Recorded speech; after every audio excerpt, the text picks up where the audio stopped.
Today's episode, how do I value my physical therapy practice and how much is it worth? All that more on the Dave Kittle Show. Hey, welcome back. This is Dave Kittle on the Dave Kittle Show. I'm the owner of Concierge Pain Relief Home Physical Therapy in New York City and the CEO of the Fieldmaker Group. We're currently acquiring practices in the New York and New Jersey area. And right now I have a clean slate spreadsheet. We're going to fill it up with some information. We're going to take a hypothetical $1.3 million physical therapy practice, and we're going to break down the financials and come up with a valuation. All right. So jump over to the screen share so you can see this in real time. Save this video. If you like it, subscribe to it if you find it valuable. Here we go. Let's get right into it. So if you are now looking on the spreadsheet, here's the title. How do I value my physical therapy practice? How much is it worth? And let's go right into the spreadsheet here. So let's go revenue.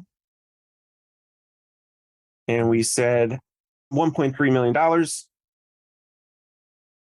We're going to go completely from scratch here. We're going to go through profit. We're going to go through add backs. We're going to come up with an EBITDA range. We're going to get into all of these financials so that we can kind of demystify this for physical therapy practice owners like you, so you can get an idea of an approximate value. Another reason why I'm doing this is because some practice owners pay thousands of dollars for independent business appraisals. And I just believe that it's not a scam, but it is like, it doesn't need to be thousands of dollars in my opinion. So if you can go through this episode, plug in a spreadsheet separately your own financials, and maybe you can get a better handle of how much your practice is worth and how much you can value it. And I do suggest that there will be a range here.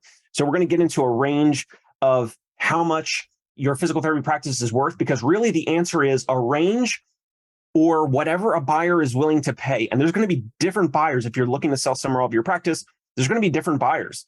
And some of the buyers are going to have different levels of risk, and they're going to have different resources behind them, and they're going to value practices differently. So we're going to get into that. Okay. So we got revenue. We're going to make this column bold.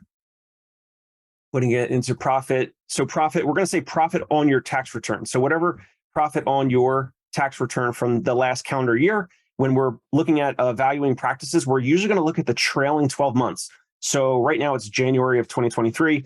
We would look at the last 12 months, and doesn't necessarily have to be the calendar year. So it could be, half of this year, half of last year.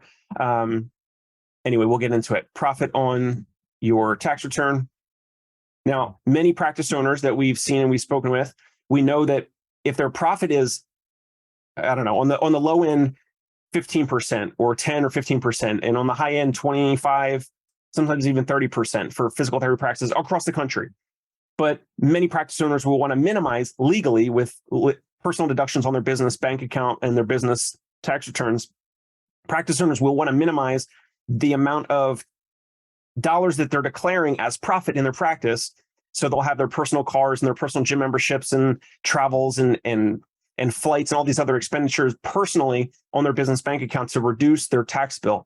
Anyway, so that's okay. And it's, for the most part, fairly legal and reasonable. So let's say a very low number. Sometimes it's high, sometimes it's $250,000 of profit, and sometimes it's low, like 10 grand, 15, 20 grand. So let's just say $15,000 for this practice. We're going to say owner's salary. Now, there's going to be some stipulations here just for round numbers. Let's say 100 grand. That could be different whether the owner is treating and generating revenue to the tune of $100,000 annually, or if they are not treating at all and taking a salary. There's two different components of how that factors into valuation. We will get into it. After owner's salary, we have owner's perks and add backs. So what does that mean?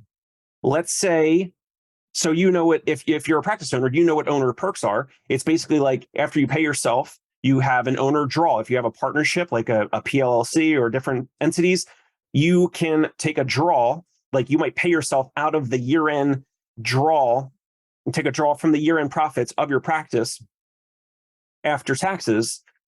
And then there's add backs. So for example, if we acquired your practice today, right? If we acquired your practice today, there's going to be a lot of things. There's going to be a lot of expenditures on your business bank account, on your business books from the last 12 months to the trailing 12 months.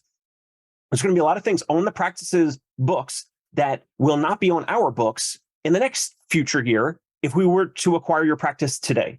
So what that would be, again, your personal gym memberships, your personal cars, you run to Costco or BJ's and you get some items for your clinic and then you get some items for your home, right? So some of those add backs, it turns out those are beneficial to you in disclosing that total dollar amount. So you can say to business owners, or you could say to buyers like us or other buyers, hey, if you guys buy us today or in the near future, when you take us over, you're not going to have these other expenditures on your business books. And so therefore it boosts the profit.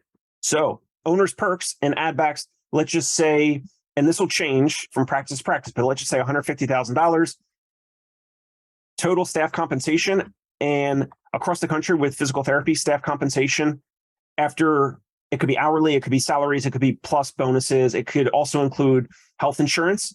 Let's just say, so most physical therapy practices is going to be around 50 to 60% total staff compensation, just for round figures, just to be a ballpark. Let's just say $700,000, a little bit above 50%. So if the revenue of this practice is 1.3 million, we're a little bit above 50% there. So let's get into the next thing. So EBITDA, which we've done many videos on, earnings before interest, taxes, depreciation, and amortization. Depreciation, there's not a lot of depreciation on physical therapy practices. Amortization is of EBITDA. Amortization is basically talking about a repayment schedule for outstanding loans. Like if you took out a loan for an acquisition, if you took out a loan for refurbishments or construction, etc. Basically, it's profit plus those add backs, as well as your owner's compensation. Especially if they're not trading, it's a lot easier. So let's do a quick little simple formula. EBITDA of profit, owner's salary or owner's compensation, and their add backs. So the $15,000 of profit on your tax return, the owner's salary of $100,000, and then the owner's perks and add backs of $150,000, coming out to $265,000. All right. So let's bold this if we can. And now we're going to get into, now there's going to be some additional factors. So let me list additional factors over here.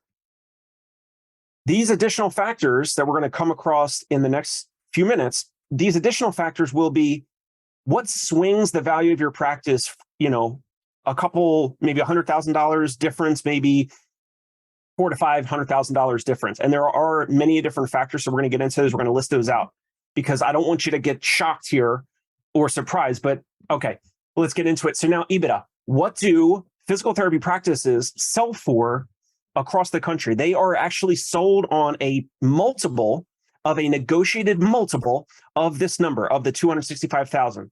And then we'll go through this, we'll get some figures, and then we're going to go back in and we're going to change, we're going to boost your salary, or if you increase the amount of add backs by another 50 grand, you're going to see the big changes.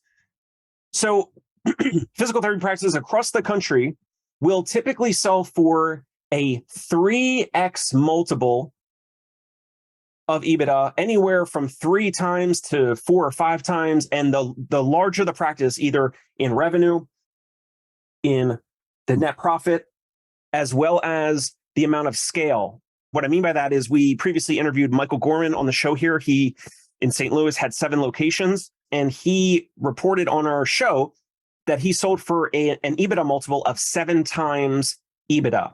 Okay, so basically you get a higher, the EBITDA multiple is negotiable. So let's get into it. Let's say EBITDA, what's the EBITDA multiple here? Again, it's a range. It depends on the factors that we're going to get into on the side here. EBITDA multiple for this size from 3x to 5x as a potential range. So what would be the EBITDA valuation at 3x? So what would that be? So again, quick little formula here. We're going to take 265 times 3, and then you have $795,000. Now, if you have a $1.3 million practice, on the low end, you might not like this number, but you could expect on the very low end, it would probably be worth $795,000. It is not, I shouldn't mention this, physical therapy practices are not measured one-to-one with revenue. So just because you have $1 million in revenue does not mean you will get a $1 million offer for your practice. Just because you have $1.3 million in top line revenue for your practice does not necessarily mean you're going to get $1.3 million offer from a buyer like us or any other buyer. But let's get into it further. So let's say EBITDA multiple, EBITDA valuation at 5x. What would it be? What is the EBITDA multiple valuation at 5x? Very simply, we're going to take that 265 times 5. 1.325 million. So 1,325,000 as a potential valuation. Now, as I mentioned, a practice of 1.3 million in revenue might be in the middle of this range. It's not going to be outside of 5. It's not going to be 6x or 7x. It's just not. It's just typically not based off of the EBITDA range. If this EBITDA number is larger, you certainly could negotiate that. Let's say this is just my thoughts on this. If we set an approximate valuation in the middle of that, which would be 4x, 4 times EBITDA, we have $265,000 in EBITDA times 4, and you have 1,060,000. So very close to a little bit under 1-to-1 in regards to the $1.3 million. So under, some practices are believed to sell at equal to whatever their revenue number is. And that's not always the case. It really depends on the buyer. Okay, so as a practice owner, do you want 100? Of course you want 100% cash at closing. Do you want 100% cash at close for this practice? A hypothetical question if we were asking you. Of course you're going to say yes, and then therefore our range would probably be somewhere between, it would probably be around 900,000 or $1 million. But let's just call it $1 million, just to make it easy. But you're probably not going to get higher than that.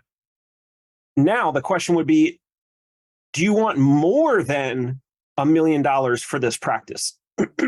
How could a practice owner get more than $1.3 million for this practice? Well, what if we offered, let's just say $1 million, and we'll say paid at close, the date of closing.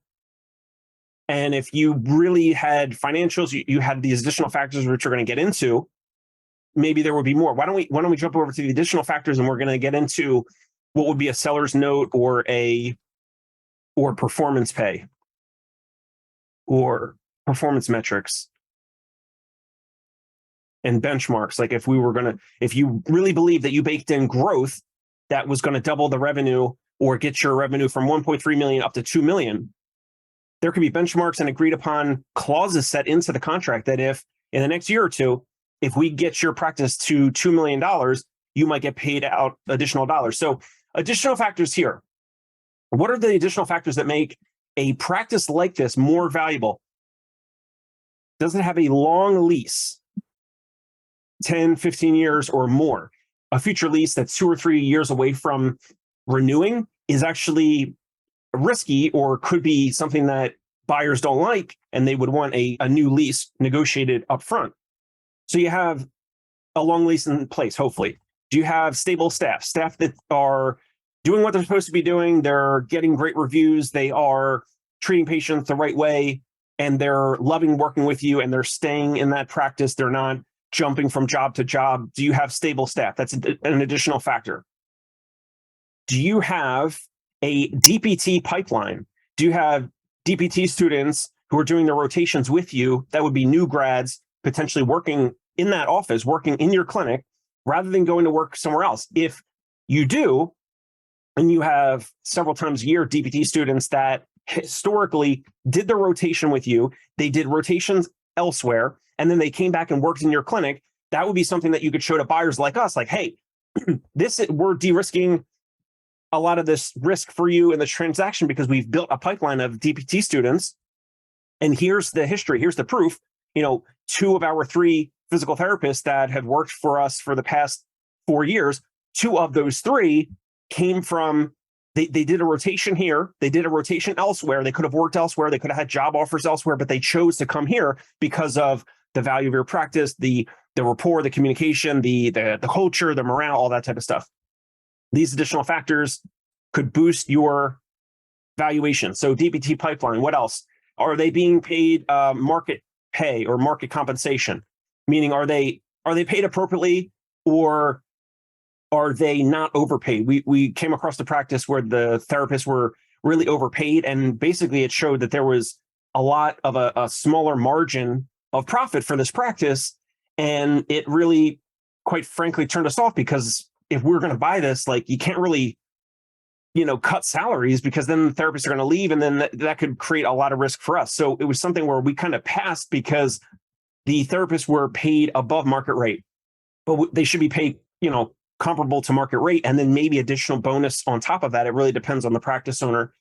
What else for additional factors? Location and parking. So, I'm in New York City. There's not a lot of parking, but location would be near subway stations that it's accessible to the public.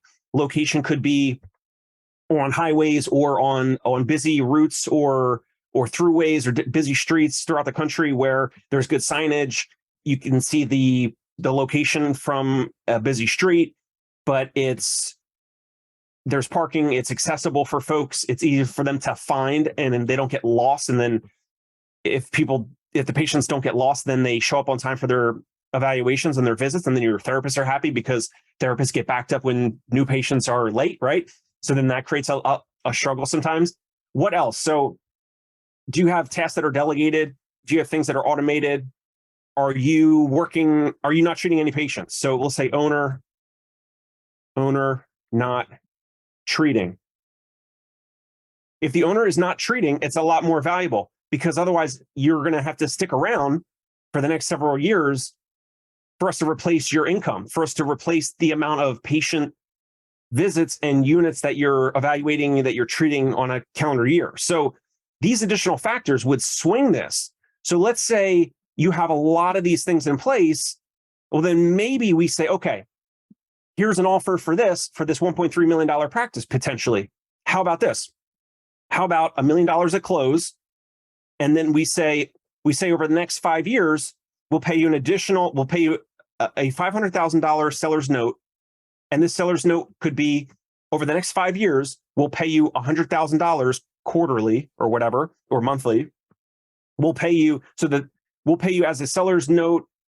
You get 100%. You get $1 million cash at close. You get $500,000 over the next 5 years. So then that would be a total purchase price of $1.5 million, right? So that would be more than what you have from just the above offer. So that would be a potential offer. Or we could say $1 million cash at close, and then maybe we remove the seller's note. We could let's just copy this over here. We're down here.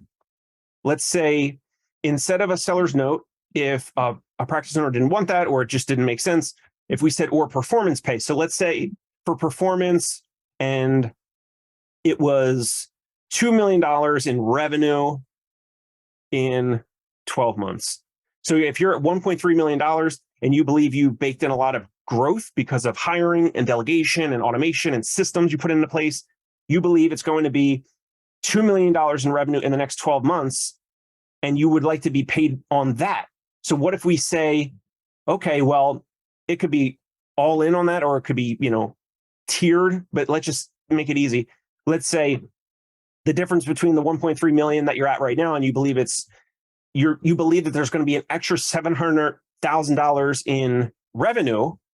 What if we say, okay, well, in the next 12 months, if we hit that, it could be an additional, let's just say $650,000 that's either paid out that whole year. So if you hit it in 12 months, and then that could be paid out quarterly. So then now, as a potential total purchase price, not paid at close, because you got the $1 million paid at close, but your total purchase price could be 1.65. So you could see how these factors, these additional factors, the EMR, the EMR, the billing system, all these things are additional factors that change the value of practice. Your revenue cycle management, who's doing that? Is that in-house? Is that outsourced? Marketing, are you doing online marketing and have a website or no? And if there's no website, it's like, okay, that would be potentially an additional cost if we're trying to make a new website or if we're migrating into the parent company, whatever it is.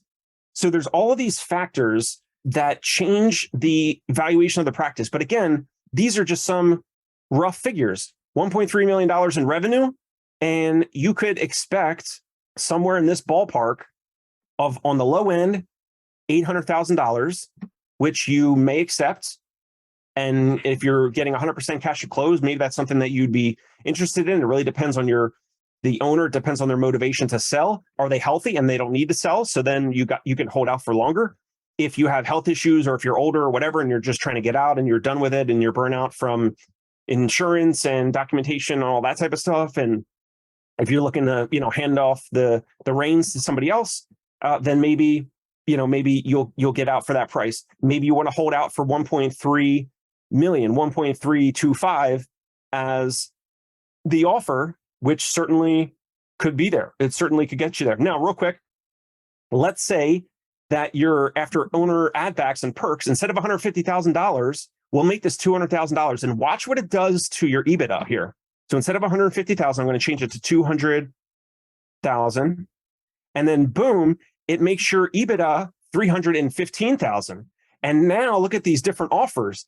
Now your offers are on the low end, instead of $895,000, I think it was, now it's $945,000 at 3x EBITDA.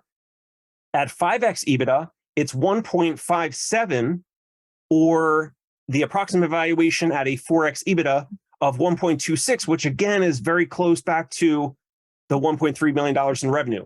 So there is some range here in regards to how do I value my physical therapy practice and how much is it worth? It's not necessarily dollar for dollar whatever your revenue is. So if your revenue is $1.7 million, it does not necessarily mean that your offers from buyers will be right at 1.7 million. But if bigger buyers are trying to get into your neighborhood, your region, your city, whatever, they might offer you that much, or they might offer you a lot less, or there's different buyers out there that are looking to minimize risk and say, okay, if your EBITDA is really here, if your EBITDA is actually at $315,000 per year, then maybe these offers do make sense. So there's a sliding scale here in regards to offers. And please remember, as practice owners, please remember as business owners, the offers are whatever the market is telling you it's worth. So you can get several offers, and one might be high, one might be low, might be in the middle. And it's up to you as to demonstrating risk or de-risking the situation for these potential buyers, letting them know, hey, we have all of these additional factors that are positively changing the landscape of this deal, of this transaction, of your physical therapy practice. Another thing, past patient lists. I didn't write past patient list. Are you marketing your past patient list? Do you have that handy? How many patients, addresses, emails, phone numbers? Are you texting your patients with automated software, sending automated email, nurturing, those types of things? What do you have as additional factors that would swing your valuation from a 3 to a 4, or from a 4 to a 5, or something like that? And consider, there's an X amount that'll be paid cash at close. And then there could be a seller's note. There could be performance pay, meaning if you hit a goal. So in this case, if you took this practice and you believe, again, if it's at $1.3 million in revenue, and you baked in a lot of growth because you've hired folks, you have this DBT pipeline that we talked about, you have new marketing efforts where you were marketing to other businesses that have employee-funded insurance plans. That was another thing. So insurance contracts obviously would be part of the additional factors here. Insurance contracts, obviously. But if you baked in a lot of growth with some of these employee-sponsored plans, maybe you have several Amazon fulfillment centers nearby, or several different Walmarts or BJ's or Costco, and your physical therapy practice was like one of the main providers for the employees of these locations, and that's going to be a big pipeline of new patients coming in. Of course, you want to reap the benefits of that, even if you just did that recently, that partnership, and then now you're selling. So you could say, hey, if we get to $2 million in revenue in the next 12 months, I want an additional 500,000 or 750,000 or an additional $1 million, but paid out over the next 7 years. I mean, you can get really creative and flexible, and just know that all these physical therapy and most small business transactions, it's not necessarily just 100% cash at close. Sometimes it is, but many of the practice owners that we've had on the show here, they've been acquired by some of the bigger companies, the bigger corporates and chains across the country. And a lot of those deals are 80% paid at the cash, 80% cash at close. And then the additional 20% is then paid out over the next 1 or 2 or 3 or 4 years. So there's a lot of flexibility here. That's it for the Dave Kittle Show. If you find this valuable and helpful, subscribe, get notified of when the future episodes are published. And if you found this insightful or valuable, send this link of this episode to a colleague or friend, someone that is a private practice owner like you. And we'll see you next time on the Dave Kittle Show. Thank you. Bye. Hey, it's Dave Kittle. Are you a healthcare business owner or physical therapy practice owner who is looking to figure out your succession plan or exit strategy? We might be able to help. And in fact, we may be interested in acquiring your practice. If you're interested, you can reach out to me. Shoot me an email at dave@conciergepainrelief.com. That's DAVE at CONCIERGE painrelief.com. Or you can call me at any time, 646-781-8884.